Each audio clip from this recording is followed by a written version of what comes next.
Hey there, welcome back to my channel. I'm going to read The Adventure of the Mazarin Stone from the casebook of Sherlock Holmes by Author Conan Doyle.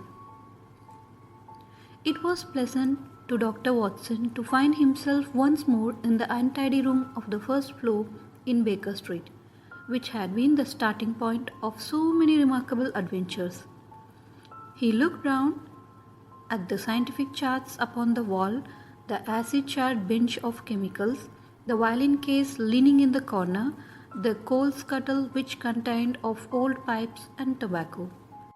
Finally, his eyes came round to the fresh and smiling face of Billy, the young but very wise and tactful page, who had helped a little to fill up the gap of loneliness and isolation which surrounded the saturnine figure of the great detective. It all seems very unchanged, Billy. You don't change either. I hope the same can be said of him. Billy glanced with some solicitude at the closed door of the bedroom. I think he is in bed and asleep, he said. It was 7 in the evening of a lovely summer's day, but Dr. Watson was sufficiently familiar with the irregularity of his old friend's hours to feel no surprise of the idea. That means a case, I suppose. Yes, sir. He is very hard at it now. I am frightened for his health. He gets paler and thinner, and he eats nothing. When will you be pleased to dine, Mr. Holmes? Mrs. Hudson asked. 7:30, the day after tomorrow, said he. You know his way when he is keen on a case. Yes, Billy, I know. He is following someone. Yesterday he was out as a workman looking for a job. Today he was an old woman. Fairly took me in, he did, and I ought to know his ways by now. Billy pointed with a grin to a very baggy parasol which leaned against the sofa. That's part of the old woman's outfit, he said. But what is it all about, Billy? Billy sank his voice as one who discusses great secrets of state. I don't mind telling you, sir, but it should go no further. It's the case of the crown diamond. What? The £100,000 burglary? Yes, sir. They must get it back, sir. Why, we had the Prime Minister and the Home Secretary both sitting on that very sofa. Mr. Holmes was very nice to them. He soon put them at their ease and promised he would do all he could. Then there is the Lord Cattlemere. Yes, sir, you know what that means. He is a stiffin, sir, if I may so. I can get along with the Prime Minister, and I have nothing against the Home Secretary, who seemed a civil, obliging sort of man, but I can't stand his lordship. Neither can Mr. Holmes, sir. You see, he don't believe in Mr. Holmes, and he was against employing him. He did rather he failed. And Mr. Holmes knows it. Mr. Holmes always knows whatever there is to know. Well, we'll hope he won't fail and that Lord Casimir will be confounded. But I say, Billy, what is that curtain for across the window? Mr. Holmes had it put up there 3 days ago. We have got something funny behind it. Billy advanced and drew away the drapery which screened the alcove of the bow window. Mr. Watson could not refrain a cry of amazement. There was a facsimile of his old friend, dressing gown and all, the face turned 3/4 towards the window and downward, as though reading an invisible book, while the body was sunk deep in an armchair. Billy detached the head and held it in the air. We put it in different angles so that it may seem more lifelike. I wouldn't dare touch it if the blind were not down. But when it's up, you can see this from across the way. We used something of the sort once before. Before my time, said Billy. He drew the window curtains apart and looked out into the street. There are folk who watch us from you over yonder. I can see a fellow now at the window. Have a look for yourself. Watson had taken a step forward when the bedroom door opened and the long thin form of Holmes emerged. His face pale and drawn, but his step and bearing as active as ever. With a single spring he was at the window and had drawn the blind once more. That will do, Billy, said he. You are in danger of your life, then My boy, and I can't do without you just yet. Well, Watson, it is good to see you in your old quarters once again. You come at a critical moment. So I gather. You can go, Billy. That boy is a problem, Watson. How far am I justified in allowing him to be in danger? Danger of what, Holmes? Of sudden death. I'm expecting something this evening. Expecting what? To be murdered, Watson? No, you're joking, Holmes. Even my limited sense of humor could evolve a better joke than that. But we may not be comfortable. But we may be comfortable in the meantime. Is alcohol permitted? The gasoline and cigars are in the old place. Let me see you once more in the customary armchair. You have not, I hope, learned to despise my pipe and my lamentable tobacco. It has to take the place of food these days.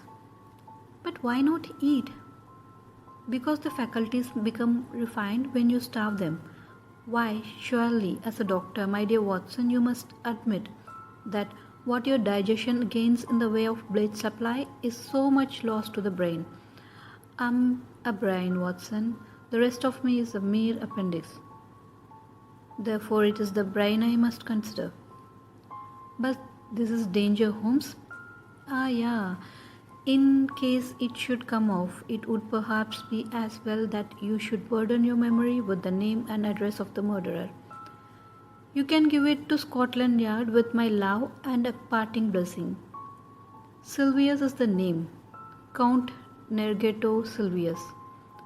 Write it down, man, write it down. 136 Moorside Gardens, NW. Got it? Watson's honest face was twitching with anxiety.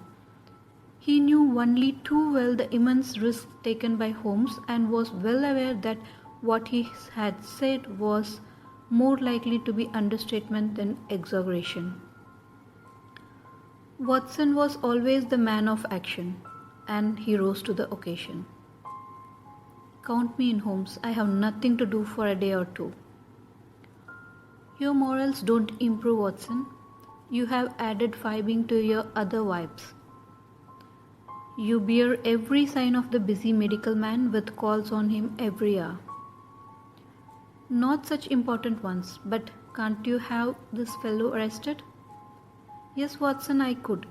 That's what worries him so. But why don't you? Because I don't know where the diamond is. Billy told me, the missing crown jewel. Yes, the great yellow Mazarin Stone. I have cast my net and I have a fish. But I have not got the stone. What is the use of taking them? We can make the world a better place by laying them by the heels. But that is not what I'm out for. It's the stone I want. And is this Count Silvius one of your fish? Yes, and he is a shark. He bites. The other is Sam Martin, the boxer. Not a bad fellow, Sam, but the Count was... he used him. Sam's not a shark, but he is a great, silly, bull-headed gudgeon. But he is flopping about in my net all the same. Where is this Count Silvius? I have been at his very elbow all the morning. You have seen me as an old lady, Watson. I was never more convincing. He actually picked up my parasol for me once. By your leave, madam, said he, half Italian, and with the southern graces of manner when in the mood, but a devil incarnate in the other mood. Life is full of whimsical happenings, Watson. It might have been tragedy. Well, perhaps it might. I followed him to old Straubenzie's workshop in the Minories. Straubenzie made the air gun a very pretty bit of work, I understand. And I rather fancy it is in the opposite window at the present moment. Have you seen the dummy? Of course, Billy showed it to you. Well, it may get a bullet through its beautiful head at any moment. Oh, Billy, what's it? The boy had reappeared in the room with the card upon a tray. Holmes glanced at it with the raised eyebrows and an amused smile. The man himself. I had hardly expected this. Grasped the nettle, Watson. A man of nerve. Possibly you have heard of his reputation as a shooter of big game. It would indeed be a triumphant ending to his excellent sporting record if he added me this to his bag. This is a proof that he feels my toe very close behind his heel. Send for the police. I probably shall, but not just yet. Would you glance carefully out of the window, Watson, and see if anyone is hanging about in the street? Watson looked warily round the edge of the curtain. Yes, there is one rough fellow near the door. That will be Sam Merton, the faithful but rather fatuous Sam. Where is this gentleman, Billy? In the waiting room, sir. Show him up when I ring. Yes, sir. If I am not in the room, show him in all the same. Yes, sir. Watson waited until the door was closed and then he turned earnestly to his companion. Look here, Holmes. This is simply impossible. This is a desperate man who sticks at nothing. He may have come to murder you. I should not be surprised. I insist upon staying with you. You would be horribly in the way. In his way? No, my dear fellow, in my way. Well, I can't possibly leave you. Yes, you can, Watson, and you will, for you have never failed to play the game. I am sure you will play it to the end. This man has come for his own purpose, but he may stay for mine. Holmes took out his notebook and scribbled a few lines. Take a cab to Scotland Yard and give this to Yogle of the CID. Come back with the police. The fellow's arrest will follow. I'll do that with joy. Before you return, I may have just time enough to find out where the stone is. He touched the bell. I think we'll go out through the bedroom. This second exit is exceedingly useful. I rather want to see my shark without his seeing me, and I have, as you will remember, my own way of doing it. It was, therefore, an empty room, into which Billy, a minute later, ushered Count Sylvius. The famous game-shot sportsman and the man about the town was a big, swarthy fellow, with a formidable dark moustache shading a cruel, thin-lipped mouth, and surmounted by a long, curved nose like a beak of an eagle. He was well dressed, but his brilliant necktie, shining pin, and glittering rings were flamboyant in their effect. As the door closed behind him, he looked round him with fierce, startled eyes, like one who suspects a trap at every turn. Then he gave a violent start as he saw the impassive head and the collar of the dressing gown which projected above the armchair in the window. At first, his expression was one of pure amazement. Then the light of the horrible hope gleamed in his dark, murderous eyes. He took one more glance round to see that there were no witnesses, and then, on tiptoe, his thick stick half raised, he approached the silent figure. He was crouching for his final spring and blow, when a cool, sardonic voice greeted him from the open bedroom door. "Don't break it, Count, don't break it." The assassin staggered back, amazement in his unconvulsed face.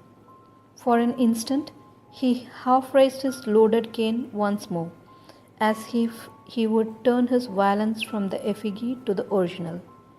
But there was something in that steady grey eye and mocking smile which caused his head to sink to his side. "It's a pretty little thing," said Holmes, advancing towards the image. "Tavernier, the French modeler, made it. He is as good as at waxworks as your friend Straubenzee is at air guns." "Air guns, sir? What do you mean?" "Put your hat and stick on the side table. Thank you. Pray take a seat. Would you care to put your revolver out also?" "Oh, very good. if you prefer to sit upon it. Your visit is really most opportune, for I wanted badly to have a few minutes' chat with you." The Count scowled with heavy, threatening eyebrows. "I, too, wish to have some words with you, Holmes. That is why I am here. I won't deny that I intended to assault you just now." Holmes swung his leg on the edge of the table. "I rather gathered that you had some idea of the sort in your head," said he. "But why these personal attentions?" "Because you have gone out of your way to annoy me. Because you have put your creatures upon my track."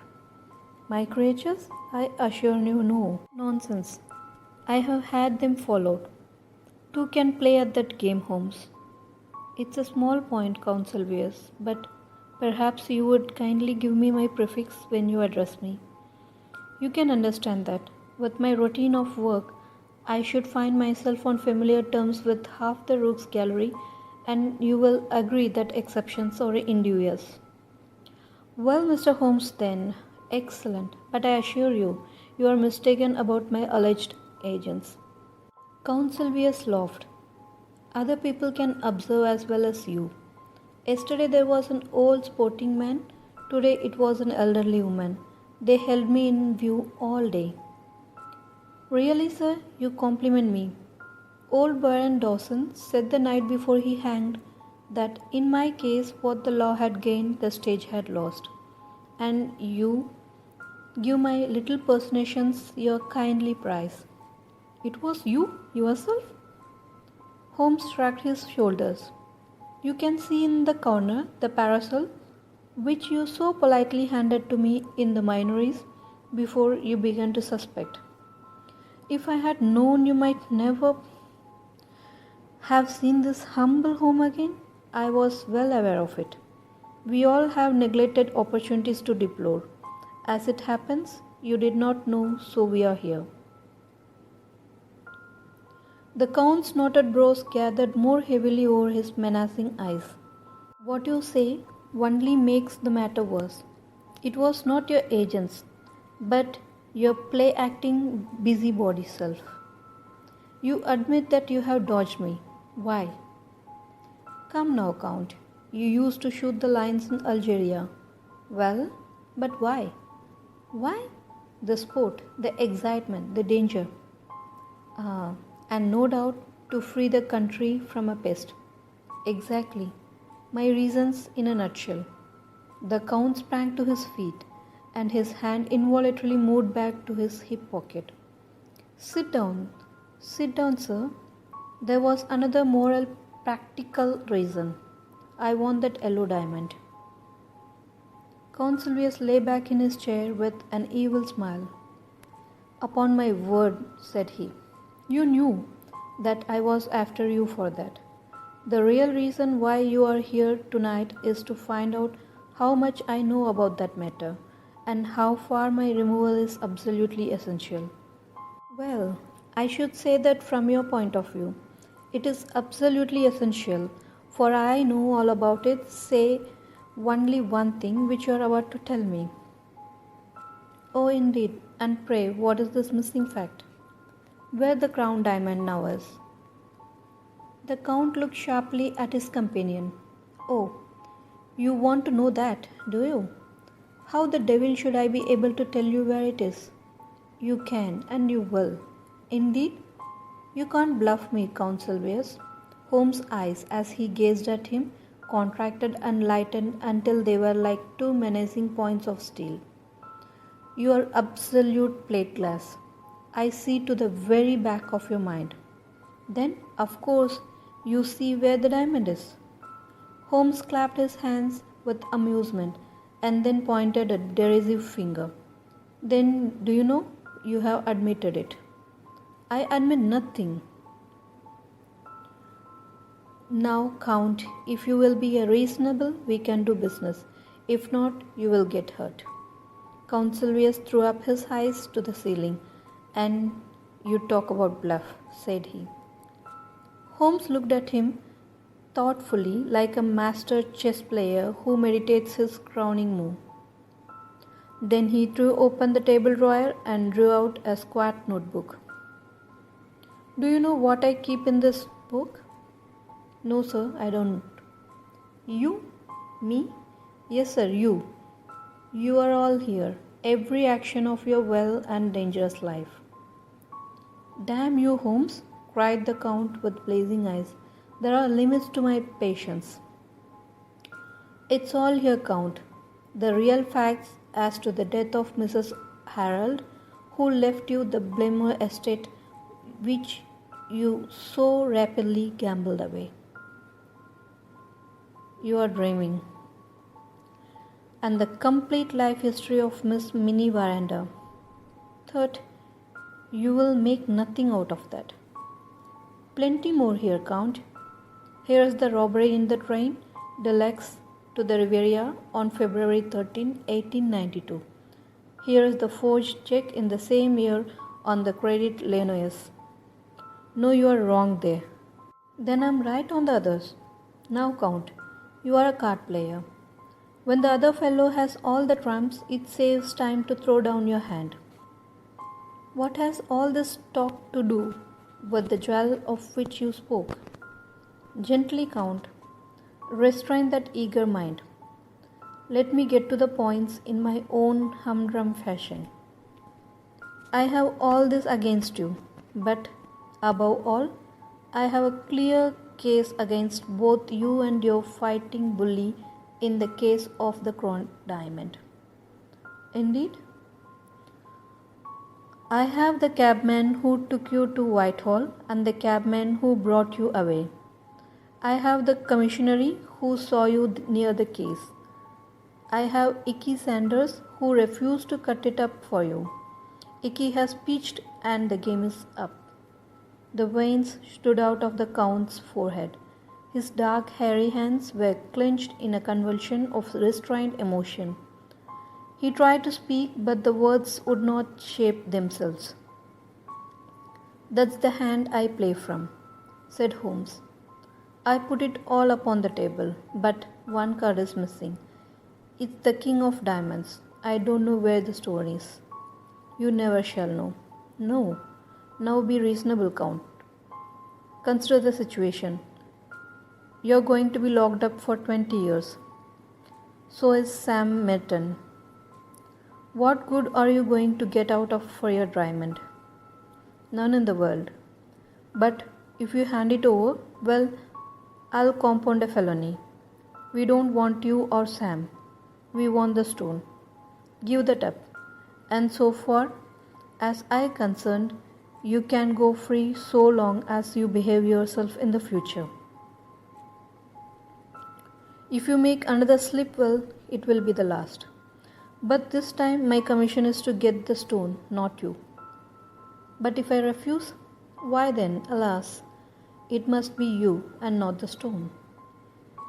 Billy had appeared in answer to a ring. "I think, Count, that it would be as well to have your friend Sam at this conference. After all, his interests should be represented.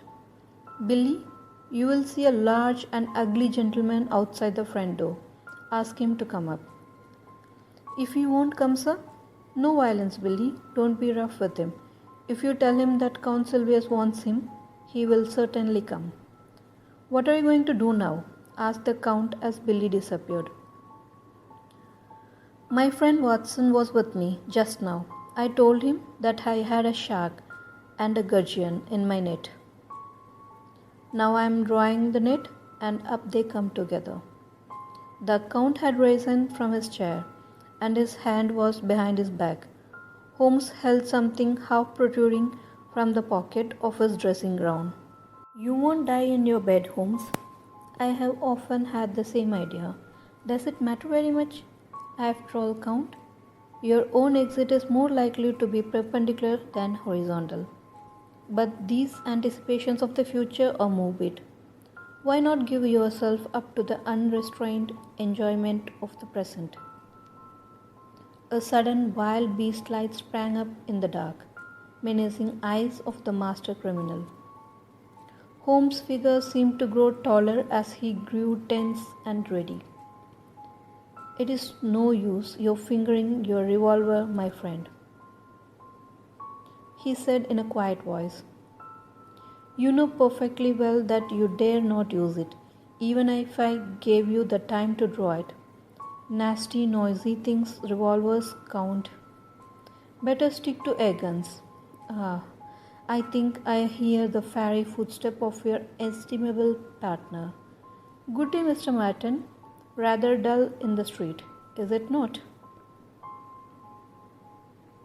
The prize fighter, a heavily built young man with a stupid, obstinate, slab-sided face, stood awkwardly at the door, looking about him with a puzzled expression. Holmes' debonair manner was a new experience, and though he vaguely felt that it was hostile, he did not know how to counter it. He turned to his more astute comrade for help. What's the game now, Count? What's this fellow want? What's up? His voice was deep and raucous. The Count shrugged his shoulders, and it was Holmes who answered. If I may put it in a nutshell, Mr. Merton, I should say it was all up. The boxer still addressed his remarks to the associate. Is this court trying to be funny or what? I'm not in the funny mood myself. No, I expect not, said Holmes. I think I can promise you that you will feel even less humorous as the evening advances. Now, look here, Count Silvius. I am a busy man and I can't waste time. I am going into that bedroom.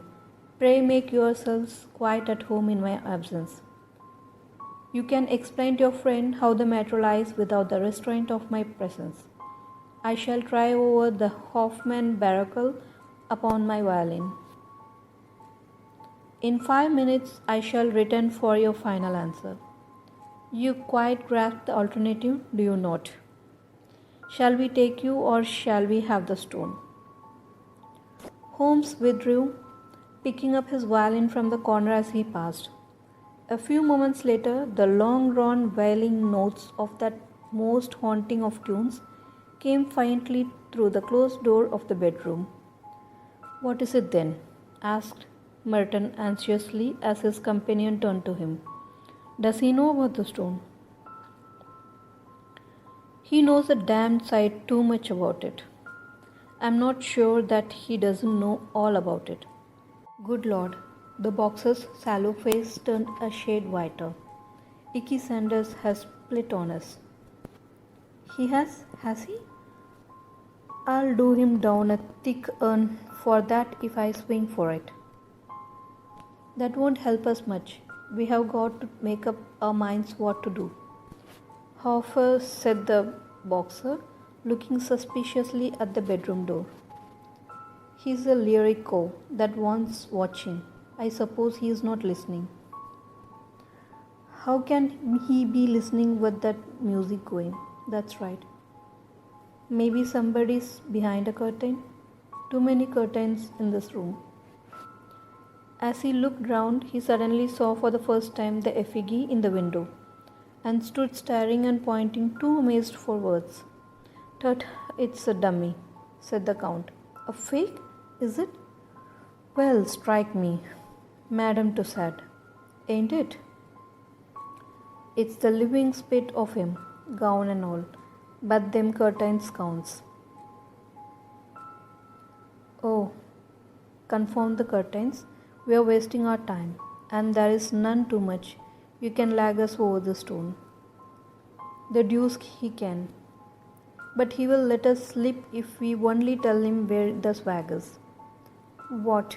Give it up. Give up 100,000 quid? It's one or the other. Merton scratched his short cropped pate. He's alone in there. Let's do him in. If his light were out, we should have nothing to fear. The Count shook his head. He's armed and ready. If we shot him, he could hardly get away in a place like this. Besides, it's likely enough that the police know whatever evidence he has got. Hallo, what was that? There was a vague sound which seemed to come from the window. Both men sprang round, but all was quiet. Save for the one strange figure seated in the chair, the room was certainly empty. "Something in the street?" said Merton. "Now look here. Governor, you have got the brains. Surely you can think a way out of it. If slugging is no use, then it's up to you." "I have fooled better men than he," the Count answered. "The stone is here in my secret pocket. I take no chances leaving it about. It can be out of England tonight and cut into 4 pieces in Amsterdam before Sunday. He knows nothing of Vansittart." "I thought Vansittart was going next week." "He was, but now he must get off by next boat. One or the other of us must slip round with the stone to Lime Street and tell him. But the false bottom ain't ready." "Well, he must take it as it is and chance it. There's not a moment to lose." Again, with the sense of danger which becomes an instinct with a sportsman, he paused and looked hard at the window. Yes, it was surely from the street that the faint sound had come. "As to Holmes," he continued, "we can fool him easily enough. You see, the damned fool won't arrest us if he can get the stone. Well, we'll promise him the stone. We'll put him on the wrong track about it. And before he finds that it is the wrong track, it will be in Holland and we out of the country." "That sounds good to me," cried Sam Merton with a grin. "You go on and tell the Dutchman to get a move on him. I'll see this sucker and fill him up with a bogus confession. I'll tell him that the stone is in Liverpool. Confound that winning music, it gets on my nerves. By the time he finds it, it isn't in the Liverpool, it will be in quarters, and we on the blue water. Come back here, out of a line with that keyhole. Here is the stone. I wonder you dare carry it. Where could I have it safer? If we could take it out of Whitehall, someone else could surely take it out of my lodgings. Let's have a look at it." Count Sylvius cast a somewhat unflattering glance at his associate and disregarded the unwashed hand which was extended towards him. "What? Do I think I'm going to snatch it off you? See here, mister, I'm getting a bit tired of your ways." Well, no offense, Sam. We can't afford a quarrel. Come over to the window if you want to see the beauty properly. Now hold it to the light. Here. Thank you." With a single spring, Holmes had leaped from the dummy's chair and had grasped the precious jewel. He held it now in one hand, while his other pointed a revolver at the Count's head. The two villains staggered back in utter amazement. Before they had recovered, Holmes had pressed the electric bell. "No violence, gentlemen, no violence, I beg of you. Consider the furniture. It must be very clear to you that your position is an impossible one. The police are waiting below." The Count's bewilderment overmastered his rage and fear. "But how the deuce," he gasped. "Your surprise is very natural.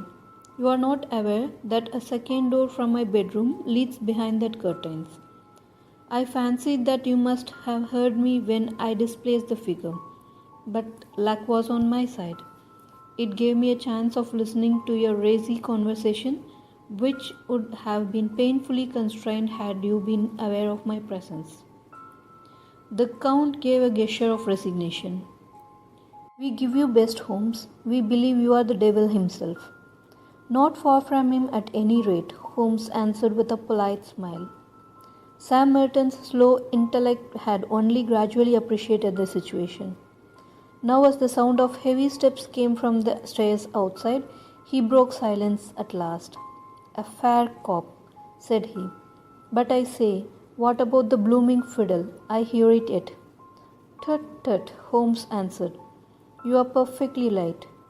Let it play. These modern gramophones are a remarkable invention." There was an inrush of police, the handcuffs clicked, and the criminals were led to the waiting cab. Watson lingered with Holmes. congratulating him upon his fresh leaf added to his laurels. Once more the conversation was interrupted by the imperturbable Billy with his cart tray. "Lord Cantlemere, sir." "Show him up, Billy. This is the eminent peer who represents the very highest interests," said Holmes. "He is an excellent and loyal person, but rather of the old regime. Shall we make him unbend? Dare we venture upon him a slight liberty. He knows we may conjure nothing of what had occurred." The door opened to admit a thin, austere figure with a hatch head, face and drooping mid-Victorian whiskers of a glossy blackness which hardly corresponded with the rounded shoulders and feeble gait. Holmes advanced affably and shook an unresponsive hand. "How do you do, Lord Cantlemere? It is chilly for the time of the year, but rather warm indoors. May I take your coat?" "No, I thank you. I will not take it off." Holmes laid his hands upon the sleeve. "Pray allow me. My friend Dr. Watson would assure you that these changes of temperature are more insidious." His lordship shook himself free with some impatience. "I'm quite comfortable, sir. I have no need to stay. I have simply looked in to know how your self-appointed task was progressing." "It is difficult, very difficult." "I fear that you would find it so." There was a distinct sneer in the old courtier's words and manner. "Every man finds his limitations, Mr. Holmes, but at least it cures us of the weakness of self-satisfaction." "Yes, sir, I have been much perplexed." "No doubt. Especially upon one point, possibly you could help me upon. You apply for my advice rather late in the day. I thought that you had your own all-sufficient methods. Still, I am ready to help you. You see, Lord Cantlemere, we can no doubt frame a case against the actual thieves, when you have caught them." "Exactly. But the question is, how shall we proceed against the receiver? Is this not rather premature?" "It is as well to have our plans ready. Now, what would you regard as final evidence against the receiver?" "The actual possession of the stone." "You would arrest him upon that?" "Most undoubtedly." Holmes seldom laughed, but he got as near it as his old friend Watson could remember.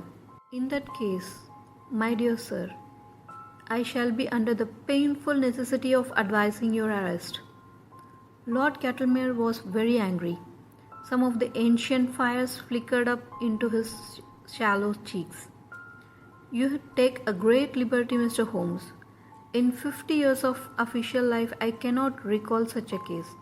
I am a busy man, sir, engaged upon important affairs, and I have no time or taste for foolish jokes. I may tell you frankly, sir, that I have never been a believer in your powers, and that I have always been on the opinion that the matter was far safer in the hands of the regular police. Your conduct confirms all my conclusions. I have the honor, sir, to wish you good evening." Holmes had swiftly changed his position and was between the pier and the door. "One moment, sir," said he. "To actually go off with Mazarin Stone would be a more serious offence than to be found in temporary possession of it." "Sir, this is intolerable. Let me pass." "Put your hand in the right-hand pocket of your overcoat." "What do you mean, sir?" Come, do what I ask." An instant later, the amazed peer was standing, blinking and stammering with the great yellow stone on his shaking palm. What? How is this, Mr. Holmes?" "Too bad, Lord Cantlemere, too bad," cried Holmes. "My old friend here will tell you that I have an impish habit of practical joking. Also that I can never resist a dramatic situation. I took the liberty, the very great liberty, I admit, of putting the stone into your pocket at the beginning of our interview." The old peer stared from the stone to the smiling face before him. "Sir, I am bewildered. But yes, It is indeed the Mazarin Stone. We are greatly your debtors, Mr. Holmes. Your sense of humor may, as you admit, be somehow perverted and its exhibition remarkably untimely. But at least I withdraw any reflection I have made upon your amazing professional powers. But how? The case is but half finished. The details can wait. No doubt, Lord Cantlemaine, your pleasure in telling of this successful result in the exalted circle to which you return will be some small atonement for my practical joke. Billy, you will show his lordship out and tell Mrs. Hudson that I should be glad if she would send up dinner for two as soon as possible. That's it, folks. Thanks for listening to the story. Hope you enjoyed it. For now, signing off, Hency.